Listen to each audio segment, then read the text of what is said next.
ओम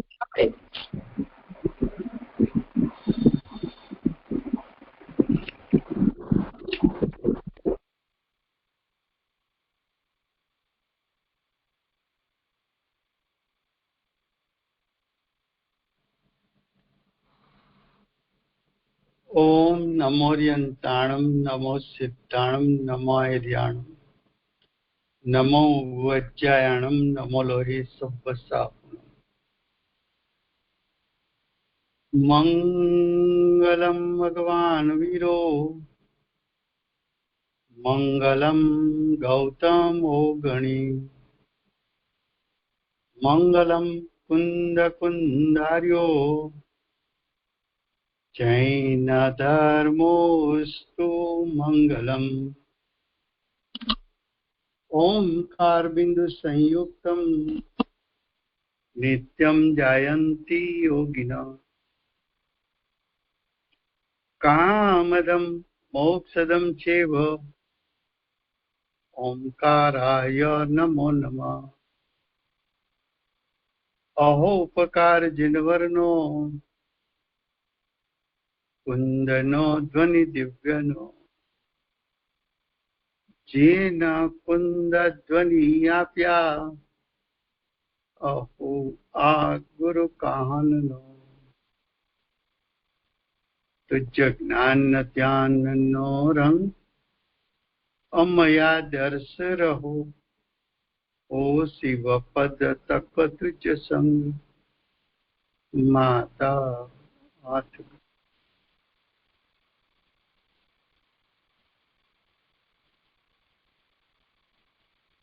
आ प्रवचन सार नामनु परम अध्यात्म शास्त्र है। आचार्य भगवान मांगलिक करके प्रतिज्ञा की। प्रतिज्ञा में विशुद्ध ज्ञान शब्द में से प्रथम अधिकार ज्ञान तत्व प्रज्ञापन को खोला। ज्ञान तत्व प्रज्ञापन में पेटा प्रथम अधिकार सदुपयोग अधिकार लिया। सदुपयोग का फल क्षायिक ज्ञान और क्षायिक सुख बताया। इसलिए सदुपयोग अधिकार के बाद ज्ञान अधिकार और उसके बाद सुख अधिकार आचार्य भगवान ने लिखा। उसमें से सुख अधिकार का विषय चलता है। सुख अधिकार में आचार्य भगवान सुख का स्वरूप दो प्रकार से दिखाते हैं।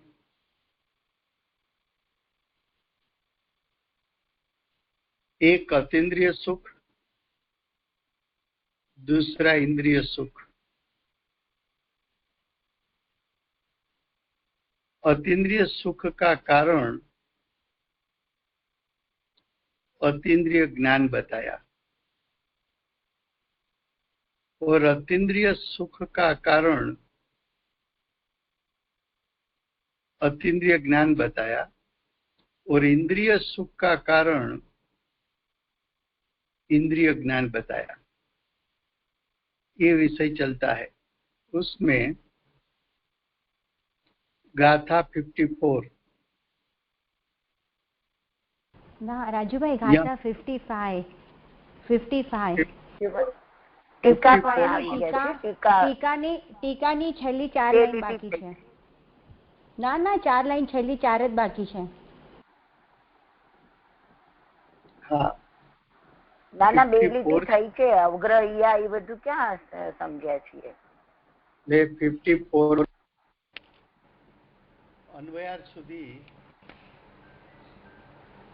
અન્વયાર સુધી આપણે લીધું છે। I think 55 નો અન્વયાર થયો છે ભાઈ। I think हाँ टीका શરૂ કરી હતી રાજુભાઈ, તમે 2 લીટી કરી હતી ખાલી.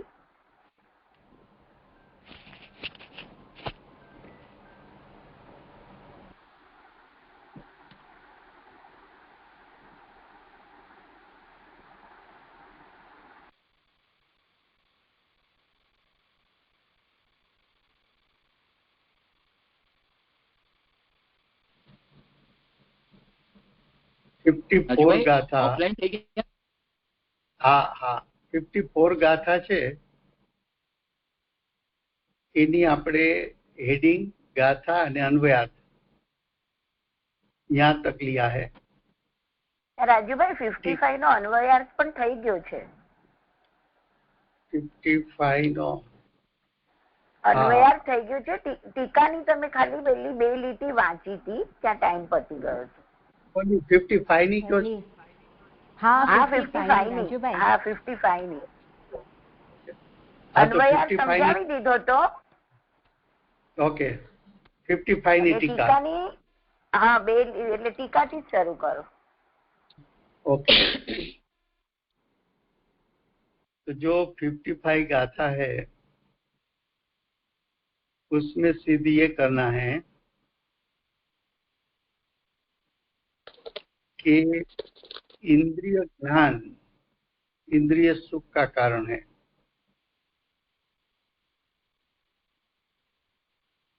दूसरा ये सिद्ध करना है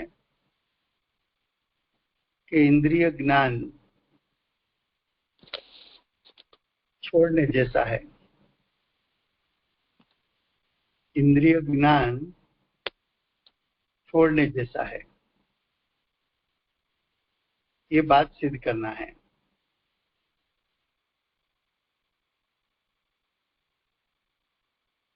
अब देखो टीका. इंद्रिय ज्ञान के उपलंबक, उपलंबक का अर्थ है जनावनार, जनाने वाला, जानने में निमित्त भूत. तो इंद्रिय ज्ञान को जनाने वाला भी मूर्त है, मूर्त यानी रूपी है, और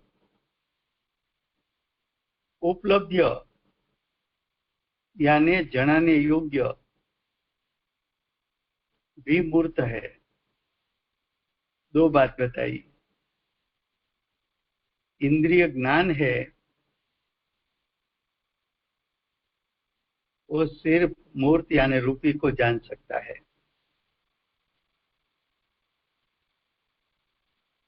और इंद्रिय ज्ञान में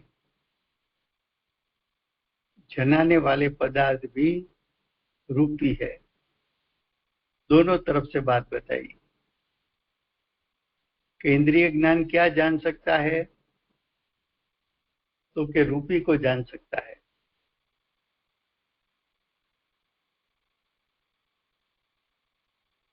रूपी पदार्थ है,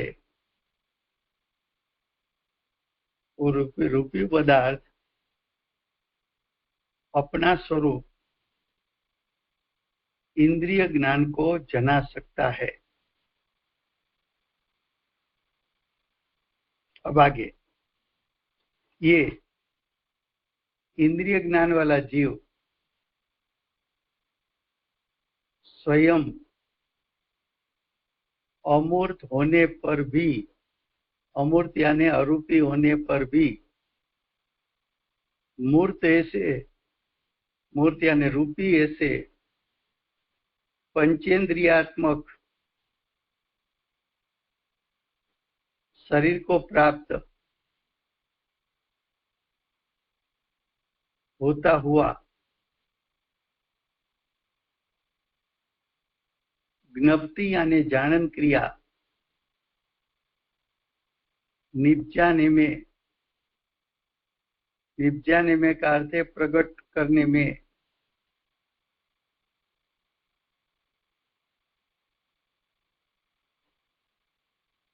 बल धारण के निमित्त से बल का अर्थ है मन वचन काया। तो मन वचन काया के निमित्त होने के कारण जो उपलंबक है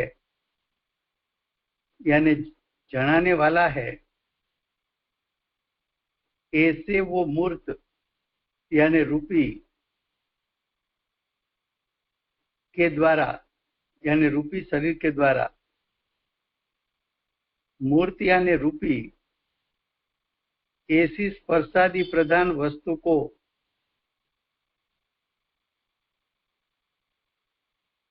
स्पर्शादि प्रधान वस्तु का अर्थ है उद्गल द्रव्य को जो योग्य हो,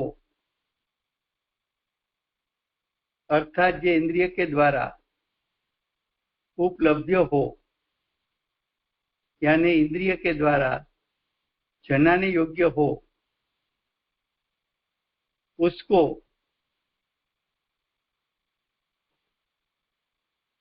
अवग्रहण करके यानी जानने के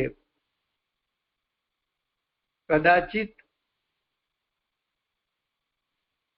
उसके ऊपर ऊपर की अर्थ क्या है कि अवग्रह ज्ञान के बाद यह ज्ञान होता है, उसके बाद अवय ज्ञान होता है, उसके बाद धारणा होती है।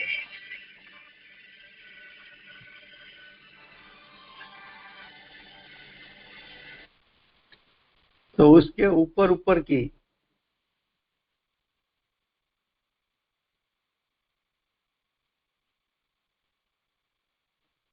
उसको अवग्रह से आगे की शुद्धि का सद्भाव के कारण, शुद्धि का अर्थ है क्षयोपशम, उसका उघाड़ कितना है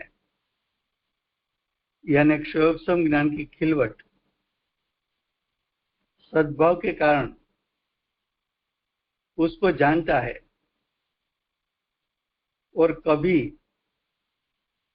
अवग्रह से ऊपर की शुद्धि का असद्भाव के कारण उसका अर्थ क्या अवग्रह ज्ञान हुआ, उसके बाद उसको आगे जानने का छोड़ दिया। ज्यादा ज्ञान खिलवट करके आगे नहीं जाना।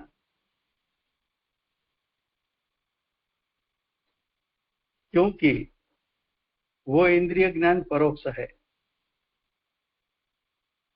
पहले इतने तक का अर्थ कर लेते हैं कि क्या कहना चाहते हैं। एक तो ये कहना चाहते हैं कि इंद्रिय ज्ञान रूपी को जानता है और रूपी पदार्थों भी इंद्रिय ज्ञान में जनाते हैं।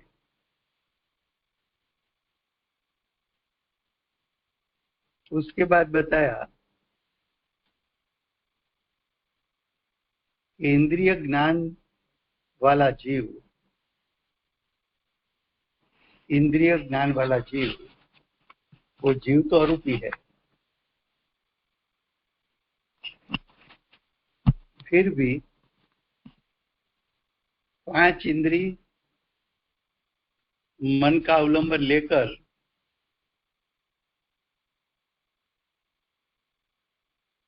रूपी पदार्थ को जानता है।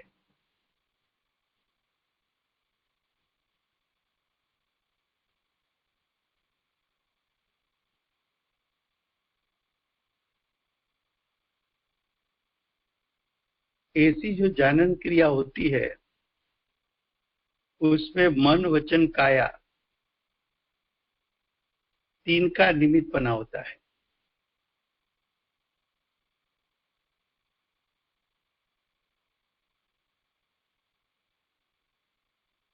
शरीर रूपी है,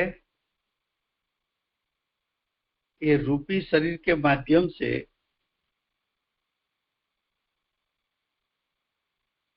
रूपी ऐसे स्पर्श रसगंध वर्ण स्पर्शादि वस्तु को जानने के लिए वो योग्य है।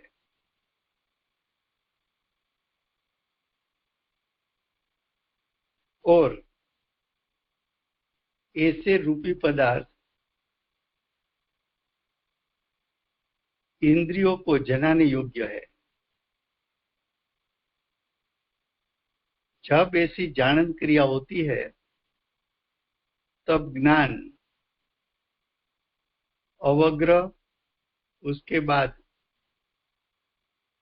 खिलवट बढ़ी तो अवग्रह के बाद यहा, फिर ज्ञान की खिलवट बढ़ी तो अवाई, और खान खिलवट बढ़ी तो धारणा तक जान सकता है।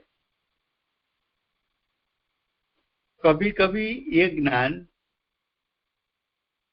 वस्तु का अवग्रह ज्ञान करके वो छोड़ देता है।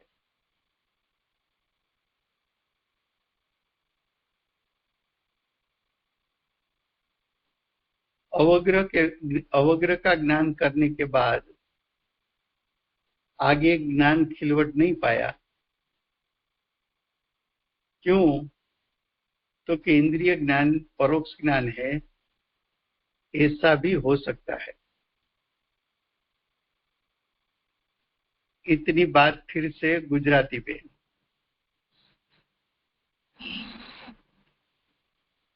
आ गाथाમાં इंद्रिय ज्ञान ने हेय सिद्ध करવું છે। इंद्रिय ज्ञान ने हेय શા માટે સિદ્ધ કરવું છે? તો કે इंद्रिय ज्ञान નું ફળ इंद्रिय सुख છે માટે।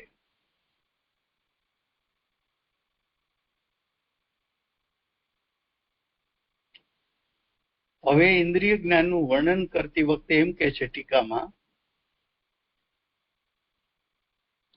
કે इंद्रिय ज्ञान ने જણાવનાર रूपी पदार्थ છે, मूर्त છે, અને इंद्रिय ज्ञान पण रूपीने જાણવા યોગ્ય છે। કારણ કે इंद्रिय ज्ञान अरूपीने जाणी શકતું નથી।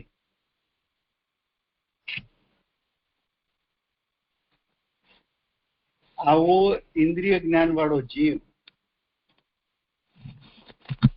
स्वभावથી अरूपी છે। તેમ છતાં पांच इंद्रिय मन वचन काया द्वारा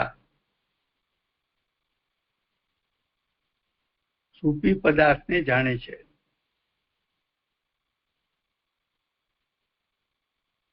रूपी पदार्थ ने जाणवामां मन वचन कायानुं निमित्तपणुं छे।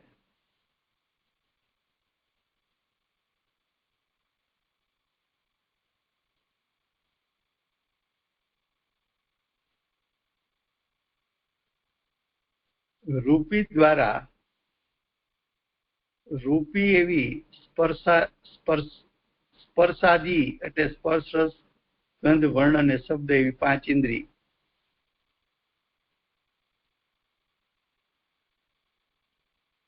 स्पर्शादि प्रधान वस्तु एटले स्पर्श रस गंध वर्ण वाली वस्तु यानी रूपी पदार्थ ए इंद्रियों द्वारा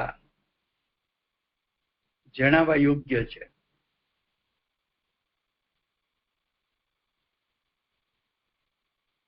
आ इंद्रिय ज्ञान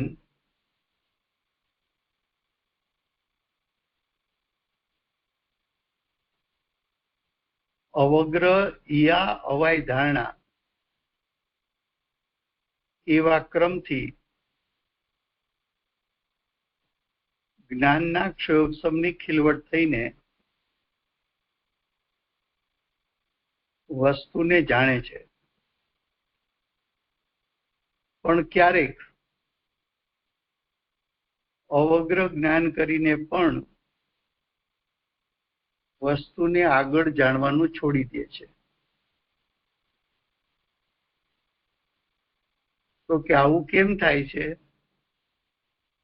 તો કે ઇન્દ્રિય જ્ઞાન પરોક્ષ જ્ઞાન છે માટે.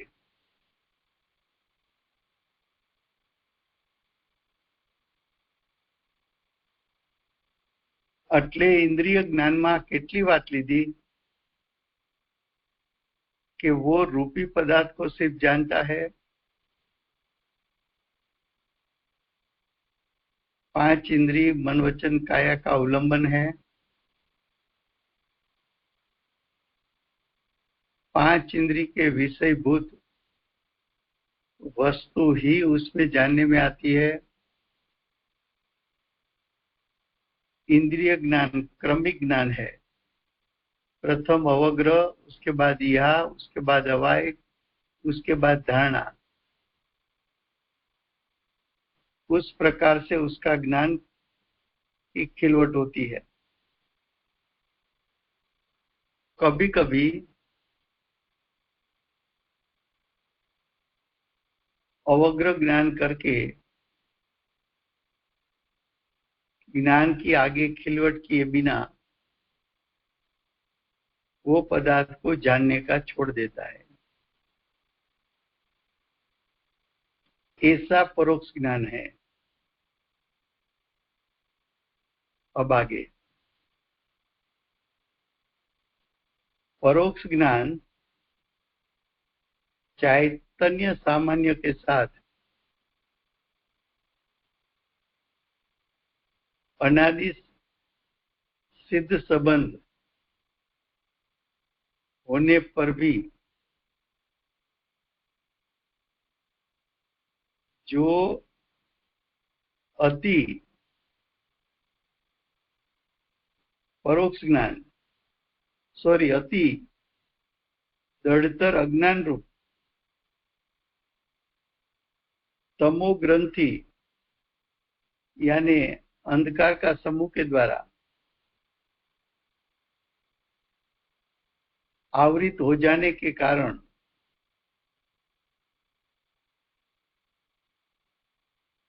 तिरोभूत हो गया है. क्या कहा? देखो, जीव को कम से कम मति ज्ञान तो है, चाहे वो एक इंद्रिय हो जाए, चाहे निगोद में चला जाए, लेकिन एक इंद्रिय जितना ज्ञान तो खुला है.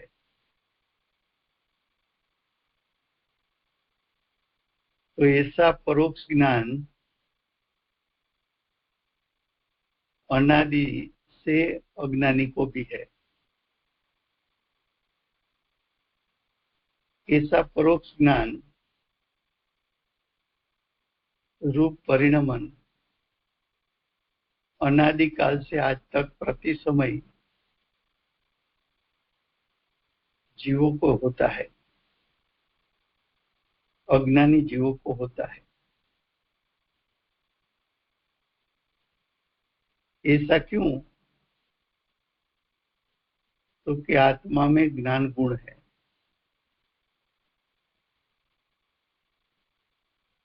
जीव भी परिणमित होता है और उसके गुण भी परिणमित होते हैं.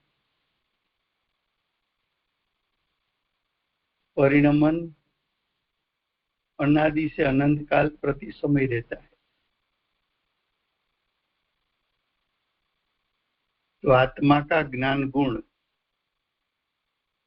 वो तो त्रिकाल है, और ज्ञान गुण का परिणमन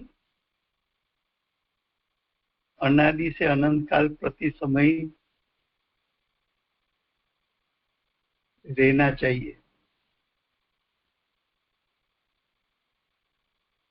तो अज्ञानी जीव का ज्ञान गुण का परिणमन अनादि से वर्तमान तक प्रति समय उत्पन्न होता है. लेकिन अज्ञानी के पास परोक्ष ज्ञान है।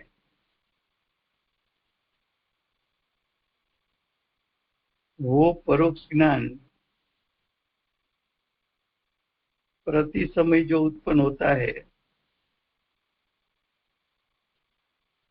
वो आत्मा के साथ एक समय का परिणमन अभेद होता है,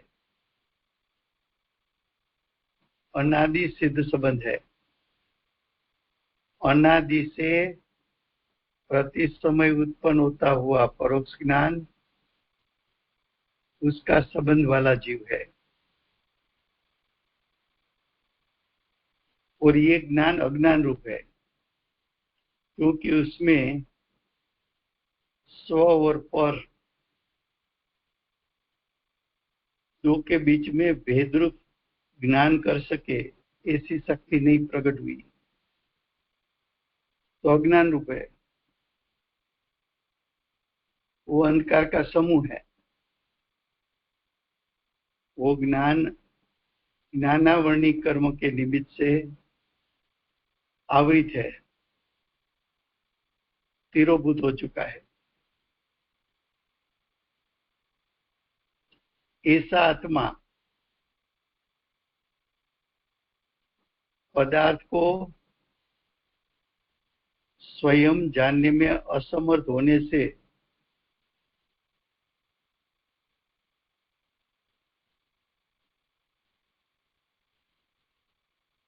उपपात यानी मिला हुआ,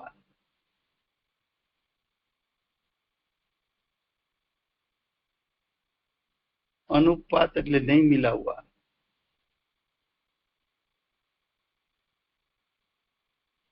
जो पदार्थ को जाना उसको मिला हुआ कहा, और जिस पदार्थों को नहीं जाना है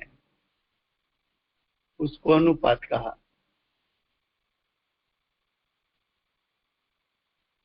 तो जो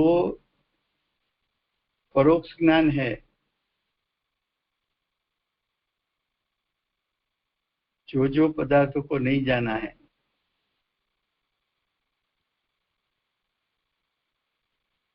ऐसे पर पदार्थ की सामग्री को जानने की व्यग्रता से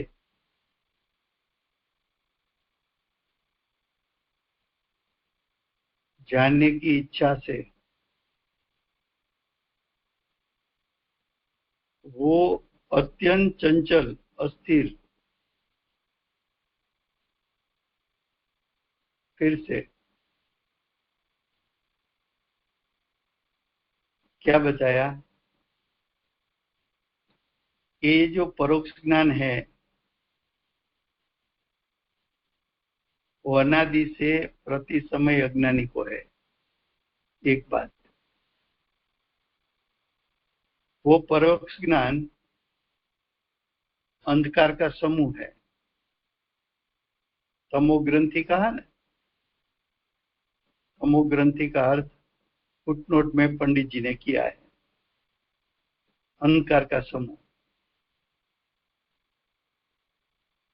जो परोक्ष ज्ञान है वो तिरोभूत ज्ञान है, आवृत ज्ञान है।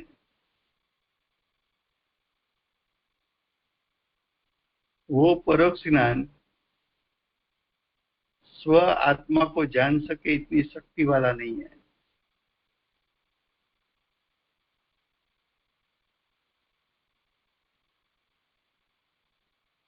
ये परोक्ष ज्ञान ने जितने पदार्थ को जाना है और जितने पदार्थ को नहीं जाना है, तो जिसको नहीं जाना है उसको जानने की व्यग्रता, उसको जानने की व्यग्रता यानी आकुलता, चंचलता, अस्थिरता, तो ये परोक्ष ज्ञान व्यग्र ज्ञान है, अत्यंत चंचल है, अस्थिर है। ये परोक्ष ज्ञान अनंत शक्ति से च्युत हुआ है। जो ज्ञायक स्वभाव है, जो ज्ञान का स्वभाव है, वो तो परिपूर्ण है।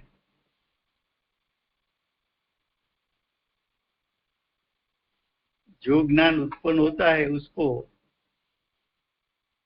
स्वयं के परिपूर्ण ज्ञान के सामर्थ्य को जानना चाहिए। उसके बदले में ज्ञायक से च्युत होकर परिणमन करता है। ये ज्ञान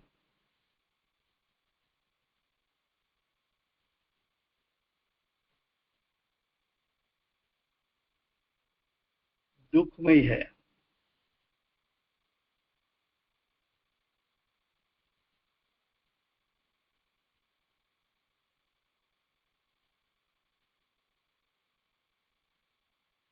ये ज्ञान के साथ महामोहमल, महामोहमल का अर्थ है दर्शन मोह।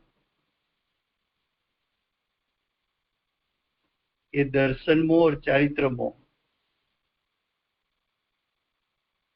उसके साथ रहने वाला ये परोक्ष ज्ञान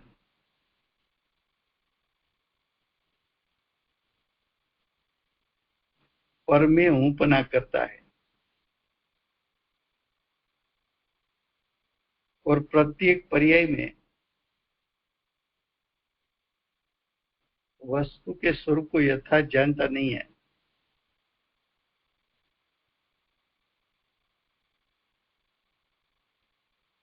परमार्थ से देखा जाए तो वो ज्ञान अज्ञान है, इसलिए है ही है।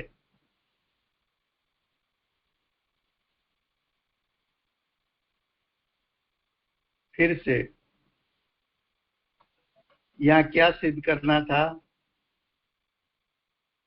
कि परोक्ष ज्ञान है ही ज्ञान है। परोक्ष ज्ञान किसको कहा? इंद्रिय ज्ञान को। कौन से इंद्रिय ज्ञान? हाँ जी, एक क्वेश्चन છે કે જ્ઞાન છે તો એવી કેવી રચના છે આપણા શરીરમાં કે નાકથી સૂંઘવાનું જ કામ થાય, કાનથી સાંભળવાનું જ કામ થાય, ધ્યાન તો ધ્યાનનું જ કામ કરે, તો એવી રીતે કેમ થાય? જીભથી આપણે સ્વાદનું જ જ્ઞાન લઈ શકીએ છીએ.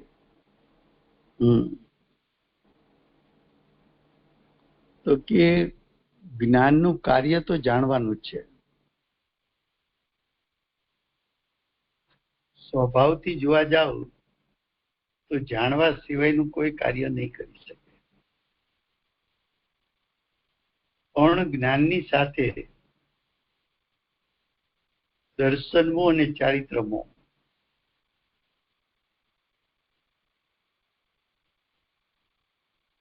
એટલે કે જ્ઞાન રાગ દ્વેષથી રંગાયેલું છે. રાગ દ્વેષથી રંગાયેલું હોવાથી સ્વપરનો વિવેક કરી શકતું નથી. સ્વપરનો વિવેક કરી શકતું નથી, માટે સ્વને પરપણે ને પરને સ્વપણે જાણે છે. તો તે સમયે તીવ્ર દર્શનમો ને ચારિત્રમોને બાંધે છે. તો મૌન્ય કર્મના નિમિત્તે જ્ઞાન પણ જ્ઞાનાવરણી કર્મથી આવરણ રૂપ થાય છે. અને દર્શનમો ને ચારિત્રમો એને કારણે જીવ પોતાનો વિવેક ગુમાવી બેસે છે. જ્ઞાન ભલે અજ્ઞાન રૂપ હોય, કાર્ય તો જાણવાનું કરશે, પણ જ્ઞાનમાં શું તફાવત છે? તો કે મોહરાગદ્વેષ રહિત જ્ઞાન છે કે મોહરાગદ્વેષ સહિત જ્ઞાન છે.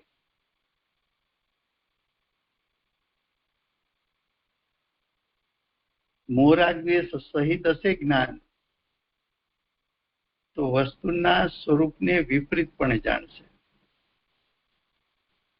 અને મોહરાગ દ્વેષ રહિત જ્ઞાન હશે તો વસ્તુનું જેવું સ્વરૂપ છે એવું સ્વરૂપ જાણશે. હવે જો વસ્તુનું જેવું છે તેવું સ્વરૂપ જાણે તો એ જ્ઞાન જ્ઞાયક નું અવલંબન લે કે કર્મના ઉદયનું અવલંબન લે? જ્ઞાયક સ્વભાવનું અવલંબન લે કે પાંચ ઇન્દ્રિયને મનનું અવલંબન લે? અહીંયા અંતર પડી જાય છે.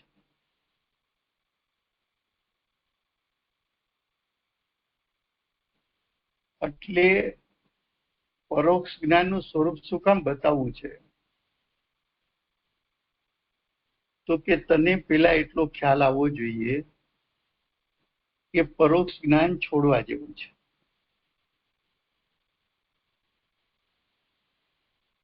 ઇન્દ્રિય જ્ઞાન છોડવા જેવું છે. પાંચ ઇન્દ્રિય મનનું અવલંબન છોડવા જેવું છે. કેમ? તો કે પાંચ ઇન્દ્રિય મનનું અવલંબન લઈશ ત્યાં સુધી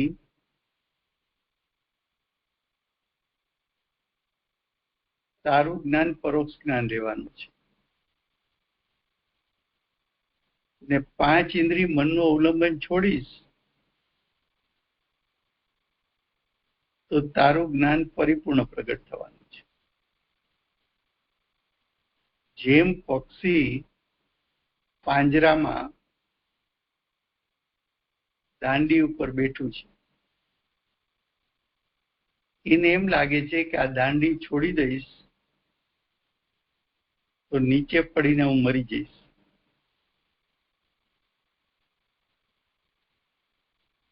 પણ તું દાંડી છોડી દેશે તો તારામાં આકાશમાં ઉડવાની સ્વશક્તિ છે, એ ખીલી ઉઠશે. એનો એને ભરોસો નથી. એવી સ્થિતિ આપણી છે કે પાંચ ઇન્દ્રિય ન હોય. લૌકિકમાં આપણે શું બોલીએ છીએ? બચાડાને એક્સિડન્ટ થયું, બંને આંખ ચાલી ગઈ, હવે આખી જિંદગી બે આંખ વગર કેમ નીકળે? એનો અર્થ શું થયો? કે આંખથી જણાય છે એવો આપણો અભિપ્રાય છે.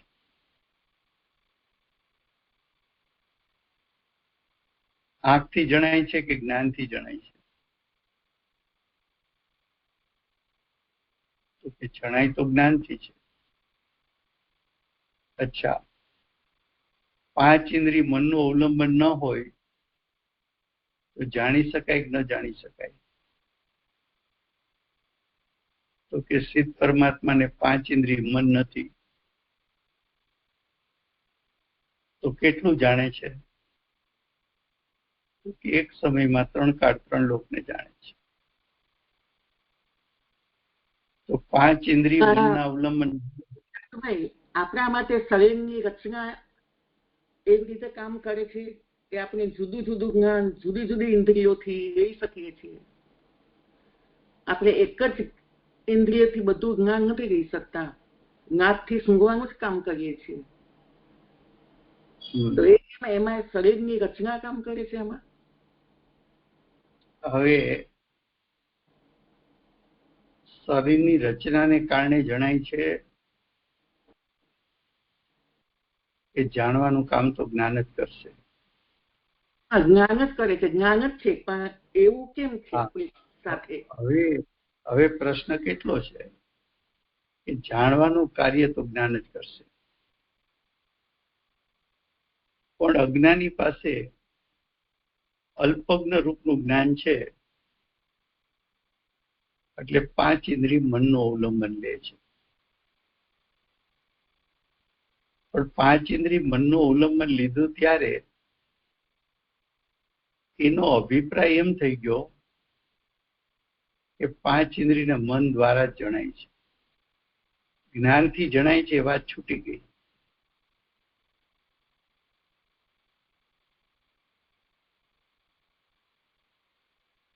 આમ કેમ થયું? તો કે જ્યારે જ્યારે અજ્ઞાનીને જ્ઞાન જાણવાનું કાર્ય કરે, અજ્ઞાનીનું જ્ઞાન, ત્યારે પાંચ ઇન્દ્રિયના અને મનના અવલંબન વગર એને જાણવાનું કાર્ય ક્યારેય કર્યું નથી.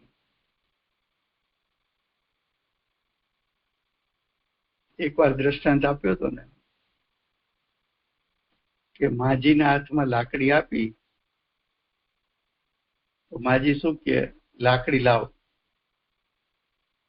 એના વગર મારાથી નહીં ચલાય.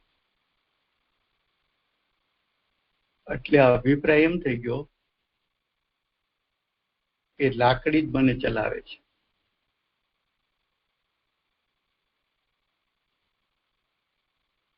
હવે લાકડી ચલાવે છે કે માજી ખરેખર પોતાના પગથી જ ચાલે છે?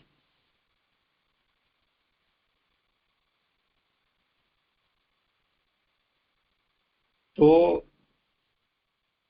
પેલું એટલું સ્વીકારે કે જ્ઞાન જાણે છે,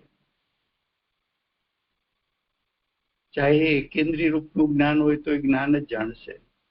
પણ રાજુભાઈ, અત્યારે આ સ્થિતિમાં આપણે જીભથી ખાલી સ્વાદનું જ કામ કરી શકીએ છીએ, સાંભળવાનું કામ જીભથી અત્યારે આપણે કરી શકતા નથી. તો એ ક્યાં અટકે છે? એ વાત સાચી છે કે પાંચ ઇન્દ્રિય મનના અવલંબન વગર અત્યારે આપણું જ્ઞાન પ્રવર્તી શકે એટલું વિકાસ પામેલું નથી. એ વાત સાચી છે. પણ અભિપ્રાય પલટાવી શકે તો એની અંદર મનનું અવલંબન જોઈએ આપણને. મનનું અવલંબન ક્યાં છે કે જો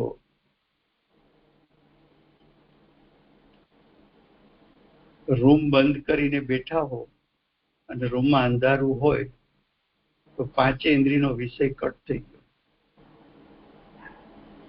ત્યારે કોનું અવલંબન છે? તો કે મનનું અવલંબન છે. એક વાત. બીજી રીતે મનનું અવલંબન, કે કોઈ વ્યક્તિ અમેરિકા બેઠી છે અને સોનગઢના સિમંદર ભગવાનને યાદ કર્યા અને એનું ચિત્ર એના જ્ઞાનમાં ખડું થયું. તો સામે સિમંદર ભગવાન નથી, આંખ પણ બંધ છે, અંધારું છે. એ કોના સંગમાં કાર્ય થયું? મનના સંગમાં. તો કે મનના કાર્ય કેટલા?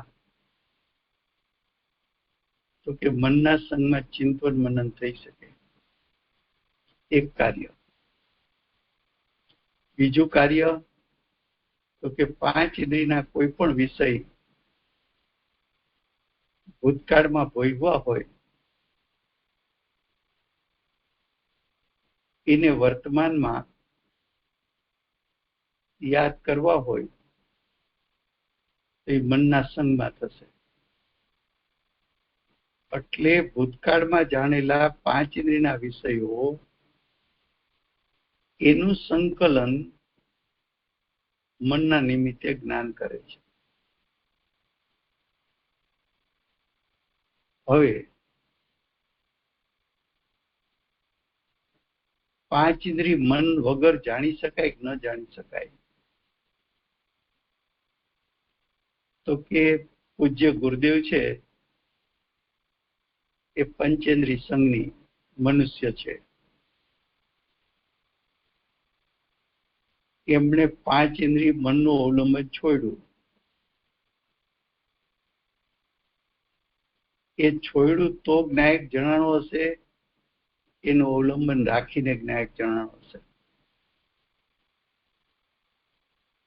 તો કે પાંચ ઇન્દ્રિય મનનું અવલંબન છોડે તો જ જ્ઞાયક જણાય. તો ગુરુદેવને કે બેનશ્રીબેનને ભાવશ્રુત જ્ઞાન થયું, સમ્યક જ્ઞાન થયું, તો પાંચ ઇન્દ્રિય મનનું અવલંબન છોડ્યું કે ન છોડ્યું? તો કે છોડ્યું. અને અરૂપી એવા જ્ઞાયકને વિષય બનાવ્યો કે ન બનાવ્યો? તો કે બનાવ્યો. અને અનુભૂતિના કાળે જ્ઞાને અરૂપી એવા આત્માનું સ્વરૂપ જાણ્યું કે ન જાણ્યું? તો કે જાણ્યું. તો અત્યારે પણ આપણે પાંચ ઇન્દ્રિય મનનું અવલંબન છોડી શકીએ કે ન છોડી શકીએ? તો કે ગુરુદેવ બેનશ્રીએ છોડ્યું તો આપણે છોડી શકીએ.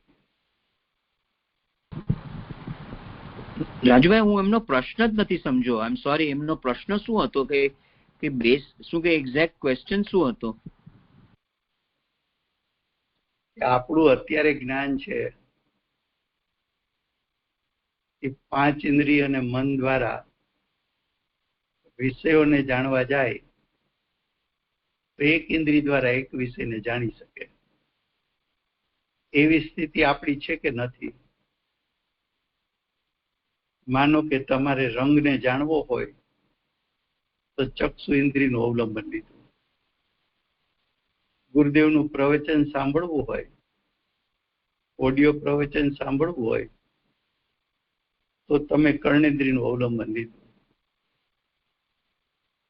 તો એક એક ઇન્દ્રિય છે એનું અવલંબન લઈને એટલો વિષય જાણી શકાય છે. એવી સ્થિતિ આપણી છે. તો આપણે જાણપણું કેવું કરી શકીએ? તો મારો ઉત્તર એવો છે કે પાંચ ઇન્દ્રિય મનનું અવલંબન લઈએ તો રૂપી પદાર્થોને જાણી શકીએ, એ વાત સાચી છે. પણ અત્યારે પણ પાંચ ઇન્દ્રિય મનનું અવલંબન છોડી શકાય કે ન છોડી શકાય? અને પાંચ ઇન્દ્રિય મનનું અવલંબન છોડીએ તો જ્ઞાન જાણવાનું કાર્ય કરે કે ન કરે? એના માટે આપણે ગુરુદેવ બેનશ્રીનો દ્રષ્ટાંત લીધો કે ગુરુદેવે અને માતાજીએ પાંચ ઇન્દ્રિયના મનનું અવલંબન છોડ્યું ત્યારે જ જ્ઞાયક જણાણો હશે કે એ વગર જણાણો હશે? તો કે જ્ઞાયકને જાણવો હોય તો પાંચ ઇન્દ્રિય મનનું અવલંબન છોડવું પડે. એટલે જ પાંચ ઇન્દ્રિય મનનું જે છે એ તો પરોક્ષ જ્ઞાન છે. એટલે તો એને હે કીધો ને, એટલે તો પરોક્ષ જ્ઞાન કીધું. તો હે છે અને ક્રમિક જ છે. તમે હમણાં હવાઈ એવા ઈયા એટલે એક પછી એક જ જાણે છે. ક્રમિક જ જ્ઞાન છે. એ તો છે જ. પણ એવું છે ને કે નાકથી સૂંઘવાનું જ કામ થાય, જીભથી ખાલી ફક્ત સ્વાદનું જ કામ થાય. હા, એ વાત સાચી છે. આ પરિસ્થિતિમાં, આપણી પરિસ્થિતિમાં આપણે ગુરુદેવ એ લોકોની વાત નથી કરતા. ના, એમ નથી કહેતો. મારું એટલું કહેવાનું છે કે આપણું જે જ્ઞાન છે એ જે ઇન્દ્રિયનું નિમિત્ત પણ લે એટલો વિષય જાણી શકે. રસેન્દ્રિયનું અવલંબન લીધું તો રસેન્દ્રિયનો વિષય જાણી શકે, તો ત્યારે કર્ણેન્દ્રિયનો વિષય ન જાણી શકે. શું કામ? એટલે નિમિત્ત ઇન્દ્રિય ઉપર આધારિત છે. એવું થયું ને, આપણે ઇન્દ્રિય ઉપર જે ઇન્દ્રિય એવી રીતે જ્ઞાન થઈ શકે આપણને. હવે એ વાત તો આપણે સ્વીકારીએ છીએ, પણ હવે ત્યાંથી આગળ વધવું હોય તો કયો દ્રષ્ટાંત લેવો? તો કે પાંચ ઇન્દ્રિય મનનું અવલંબન લઈએ તો વાત બરોબર છે કે એ પાંચ ઇન્દ્રિયના મનના વિષયોને જ ગ્રહણ કરશે. પણ જો કોઈ એમ કે આપણે અત્યારે મનુષ્ય છીએ તો આપણું જ્ઞાન તો પાંચ ઇન્દ્રિય મનનું અવલંબન લઈને જ જાણે,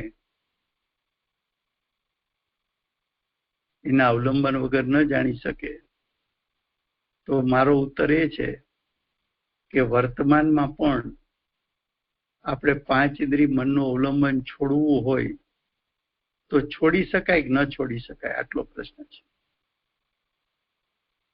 એ તો ત્યારની વાત ત્યારે થઈ જાય ને. અત્યારની વાત કરું છું કે અત્યારે આપણાથી આવું થાય છે. અત્યારે તો વાત સાચી છે કે પાંચ ઇન્દ્રિય મન દ્વારા જાણીએ છીએ. અજ્ઞાની છીએ એટલે તો છે કે આવું થાય છે, ને અજ્ઞાની છીએ ને એટલે તો ઇન્દ્રિય જ્ઞાન ને છોડવાનું ને દુઃખમય કીધું છે. એમાં શરીરની રચના કામ કરે છે. હા, એટલે જો સ્પર્શેન્દ્રિયનો વિષય છે તો આખા શરીરમાં કોઈ પણ ભાગમાં સ્પર્શેન્દ્રિય છે કે નથી? તો કે સર્વે ભાગે સ્પર્શેન્દ્રિય છે.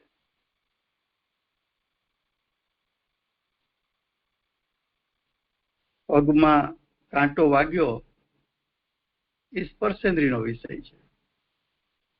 શરીર ઉપર પાણી નાખ્યું તો આખા શરીરે ઉષ્ણતાનો અનુભવ કર્યો એ સ્પર્શેન્દ્રિયનો વિષય છે. એટલે જ્યારે તમે લમસમ બોલો ત્યારે એમ બોલાય કે મન વચન કાયા અને શરીરનું અવલંબન લઈને. ક્યારેક પર્ટિક્યુલર બોલે કે 5 ઇન્દ્રિયનું અવલંબન લઈને, અને ક્યારેક એનાથી વધારે આગળ વધીને કે તો પર્ટિક્યુલર એક ઇન્દ્રિયનું, કોઈ પણ ઇન્દ્રિયનું નામ લઈને બોલે. તો 5 ઇન્દ્રિય મન વચન કાયા એનું અવલંબન કીધું. હવે વચન લો, તમે વચન લો તો વચન એકચ્યુઅલી તો કર્ણેન્દ્રિયનો વિષય છે.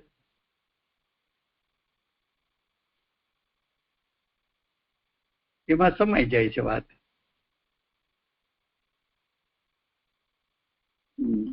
એટલે રાજુભાઈ, આપણે લાલનબેનનો સવાલ એવો નહોતો કે આપણને સ્પર્શેન્દ્રિય તો આખા શરીરે છે એ બરાબર છે, પણ જ્યારે જીભનો સ્વાદ આવે છે તો શું આત્માના પ્રદેશો એ સમયે જીભના જે છે સાંભળવાના છે એ બધા રીતે અલગ અલગ, એટલે શું છે એનું રીઝન શું છે?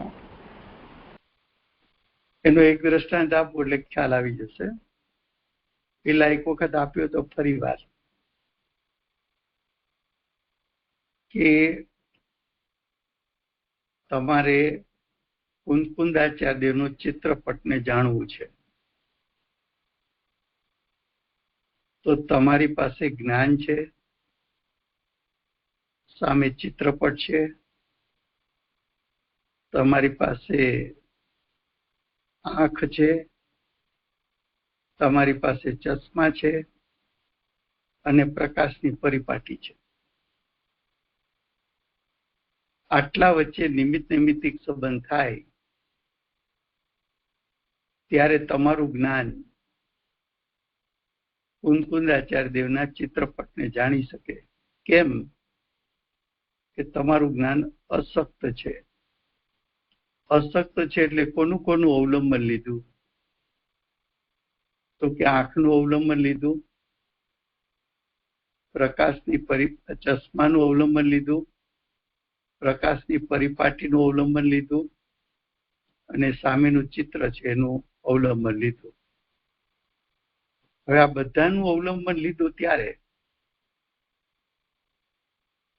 બધાએ જાણવાનું કાર્ય કર્યું કે માત્ર જ્ઞાને જાણવાનું કાર્ય કર્યું?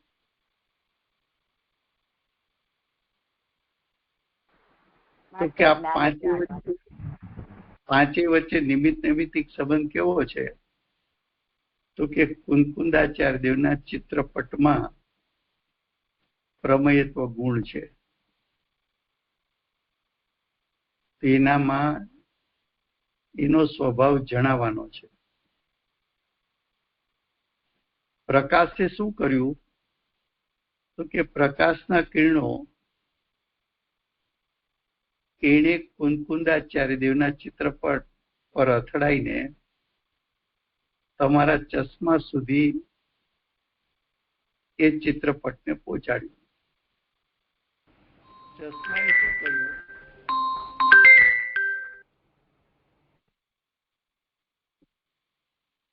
તો કે ચશ્માએ શું કર્યું? તો કે ચશ્માએ પ્લસ નંબર છે કે માઇનસ નંબર છે એ પ્રમાણે ચિત્રને આંખના પડદા ઉપર ગોઠવ્યું.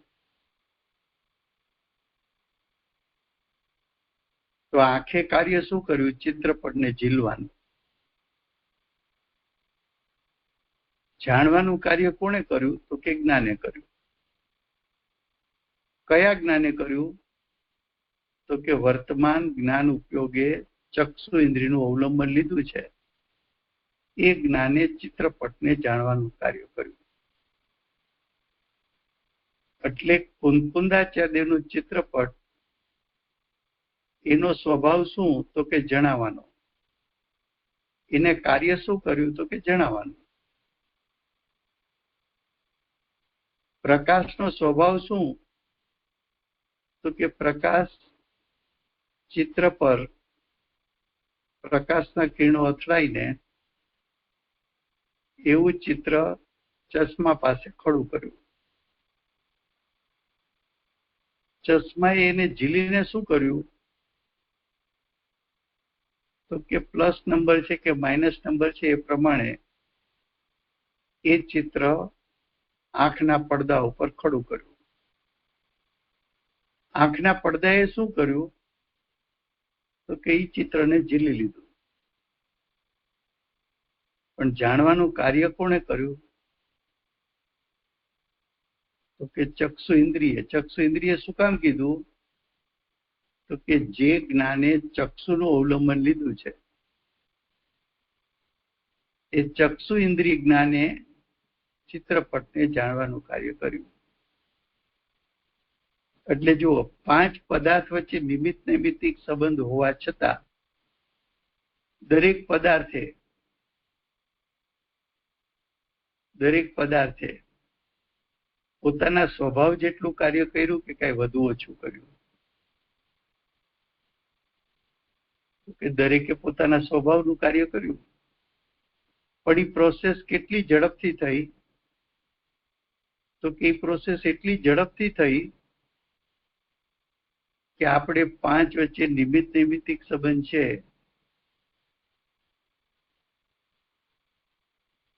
એટલું વિચારી ન શક્યા. અને આપણો અભિપ્રાય એમ થઈ ગયો કે ચક્ષુ જાણે છે.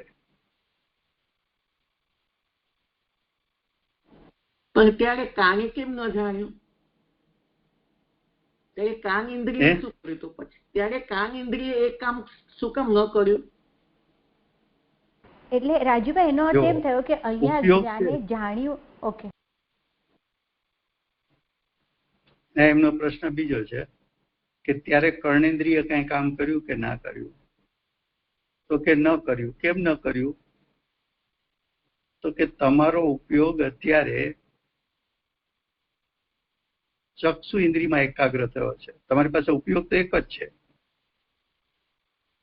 એ ઉપયોગ માટે દ્રષ્ટાંત આપણે કયો આપ્યો તો? કાગડાનો. કે કાગડાને 2 આંખ છે પણ ડોળો અંદર એક જ છે. તો એ ડોળો એટલો ઝડપથી ચાલે છે કે તમને એમ જ લાગે કે એને તો 2 આંખ છે.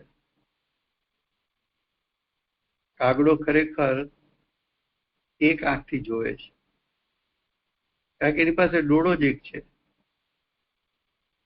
એમ જ્ઞાન ઉપયોગ છે કે કઈ ઇન્દ્રિયમાં એકાગ્ર થયો એટલું જાણશે, તો બીજી ઇન્દ્રિયનો વિષય નહીં જાણે. જેમ આપણે લૌકિકમાં થાય છે ને કે કોઈ ટીવી જોતું હોય અને તમે 2-3 વખત બોલાવો તો એનું ધ્યાન ન હોય. પછી આપણે એમ કહીએ કે ભાઈ તમને કેટલી વાર બોલાવ્યા, તમે શું કરો છો? તો કે મારું ટીવીમાં ધ્યાન હતું. એમ કેમ થયું? તો કે ઉપયોગ ટીવીમાં એકાગ્ર થયો હતો, તો ચક્ષુ ઇન્દ્રિયના વિષયમાં એકાગ્ર થયો હતો, ત્યારે બાકીની 4 ઇન્દ્રિયો મારફત એ જ્ઞાન ઉપયોગ 4 ઇન્દ્રિયનું અવલંબન નથી તો ત્યાં નિમિત્ત નૈમિત્તિક સંબંધ પૂર્ણ થતો નથી. નિમિત્ત નૈમિત્તિક સંબંધ પૂર્ણ થતો નથી એટલે બાકીની ઇન્દ્રિયો સાથે તે સમયે જણાતું નથી. રાજુભાઈ, ત્યારે આપણે આત્મ પ્રદેશો કેવી રીતે કામ કરે છે? નાકમાં રહેલા, પછી આંખમાં રહેલા, એ આત્મ પ્રદેશોનું શું કામ છે ત્યાં? ખરેખર તો શું છે કે આત્માના પ્રદેશો અસંખ્યાત છે. હવે જ્ઞાન ગુણ છે, પેલા સિદ્ધાંતથી લો કે આત્મા છે એનું ક્ષેત્ર મોટું કે જ્ઞાન ગુણનું ક્ષેત્ર મોટું કે જ્ઞાન ગુણની પર્યાયનું ક્ષેત્ર મોટું કે ત્રણેયનું સરખું? તો કે ત્રણેયનું સરખું છે. હવે ત્રણેયનું સરખું છે તો જ્ઞાન ગુણની જે પર્યાય ઉત્પન્ન થાય એ આત્માના અસંખ્યાત પ્રદેશેથી ઉત્પન્ન થાય કે કોઈ થોડા ભાગમાંથી ઉત્પન્ન થાય? તો કે જ્ઞાન ગુણની પર્યાય તો પૂરેપૂરા ભાગમાંથી ઉત્પન્ન થાય, પણ ઉપયોગની એકાગ્રતા ક્યાં છે? કઈ ઇન્દ્રિય દ્વારા છે? તો કે ઉપયોગની એકાગ્રતા જે ઇન્દ્રિય દ્વારા છે એટલા વિષયને જાણશે.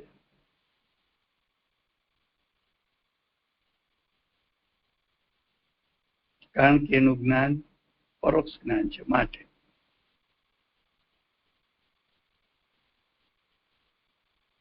અહીંયા તો આપણે એટલું જ સિદ્ધ કરવું છે કે પરોક્ષ જ્ઞાન શા માટે છોડવું જોઈએ?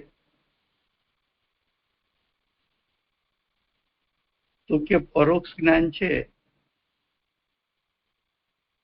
એક તો પરિપૂર્ણ વિષયને જાણી શકતું નથી. પરિપૂર્ણ વિષયને જાણી ન શકે એટલે જાણવાનો વિષય અધૂરો રહે. અધૂરા વિષયને જાણવાની ઈચ્છા ઉભી રહે. એ ઈચ્છા ઉભી રહે ત્યાં સુધી આકુળતા થાય.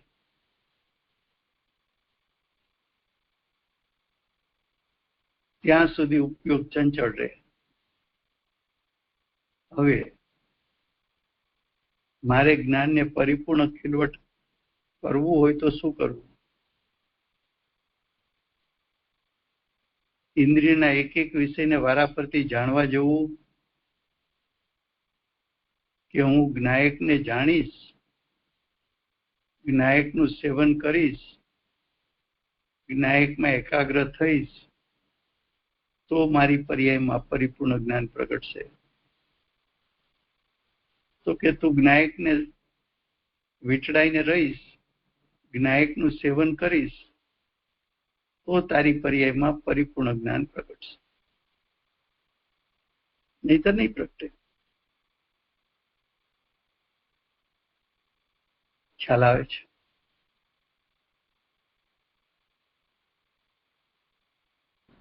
તો ઇન્દ્રિયના વિષયો શા માટે છોડાવવા છે? પરોક્ષ જ્ઞાનને એ કેમ કેવું છે? તો કે એક તો પરોક્ષ જ્ઞાન તારું રૂપી પદાર્થ સિવાય જાણતું નથી. બીજું જાણવા જાય છે તો પણ ખેદખીન થાય છે, દુઃખી થાય છે પોતે. સમય થઈ ગયો છે, માથે 3 મિનિટ, પછી કાલે લેશું વિશે ફરી વાર. Thank you Rajubhai. કાલે તો સમયસર છે ને ભાઈ? કાલથી તો કાલે સમયસર લેશું, હા. પણ નેક્સ્ટ ટાઈમ જ્યારે આવશે ત્યારે આપણે પહેલેથી ફરી પાછું લેશું. Thank you Rajubhai. જય હો બોલાવો, જય હો વિજયભાઈ બોલાવો છો. જય હો. હા ચોક્કસ. હમ ભક્તોના તારણહાર શ્રી કાહન ગુરુદેવનો જય હો. શ્રી પૂજ્ય ભગવતી માતનો જય હો. સત્ય સનાતન દિગંબર જૈન ધર્મનો જય હો. વાણી માતનો જય હો. ધામનો જય હો. 1008 વાર ભગવાનનો જય જયકાર, જય જયકાર, જય જયકાર. માતાજીનું જ્ઞાન બોલે સૂર્ય કીર્તિ ભગવાનનો જય હો. દેવેન્દ્ર કીર્તિ ગંધર્વ ભગવાનનો જય હો. બાહુબલી ભગવાનનો જય હો. મધ્ય બિરાજમાન ભગવાન દેવનો જય હો. જય હો. જય હો. જય હો. Very much Rajubhai. જય જિનેન્દ્ર. Thank you Rajubhai. જય જિનેન્દ્ર. થેન્ક યુ બધાને. જય Jinendra. Rajubhai thank you very much Rajubhai. Jinendra thank you. જય Jinendra Rajubhai. Thank you very much. જય જિનેન્દ્ર. રાજુભાઈ.